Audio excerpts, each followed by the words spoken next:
आता पाहूया टॉप 9 महत्त्वाच्या बातम्या। राज्यात 11वी प्रवेशाच्या 4 फेऱ्या पूर्ण झाल्यानंतर 12 लाख विद्यार्थ्यांचे प्रवेश, अद्यापही 9.5 लाखांवर जागा रिक्तच। पंतप्रधान पीक विमा योजनेमधील खरीप आणि रब्बीतील रखडलेले दावे निकाली, शेतकऱ्यांच्या खात्यावर उद्या 921 कोटी रुपये जमा होणार। मुंबईतील गणपती बाप्पांचा आज आगमन सोहळा, परळचा महाराजा, करी रोडचा राजा गणपतीचं आगमन होणार।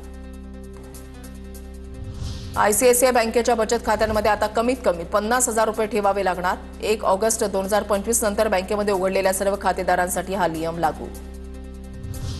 मुंबई विमानतळावरचं इंटरनेट काही काळासाठी ठप्प, चेक इन आणि बोर्डिंग व्यवस्था मॅन्युअल मोडवर। एअरपोर्ट परिसरात प्रवाशांची मोठ्या प्रमाणात गर्दी झाली होती।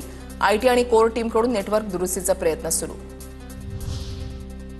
देशामध्ये सध्या 6 राष्ट्रीय पक्ष तर 67 प्रादेशिक पक्ष, केंद्रीय निवडणूक आयोगाकडून यादी जाहीर। महाराष्ट्रामधील 9 पक्षांसह देशातील 334 राजकीय पक्षांची नोंदणी रद्द।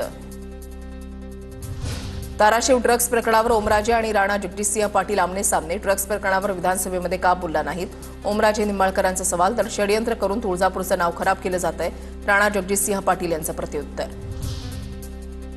शिवसेनेकडून श्रीनगरमध्ये महारक्तदान शिबिराचं आयोजन, उपमुख्यमंत्री एकनाथ शिंदेही आज श्रीनगरमध्ये दाखल होणार। सांगलीमधील हजारो पैलवान आज रक्तदान करणार, शिंदेंच्या दौऱ्यापूर्वी बॅनरबाजी।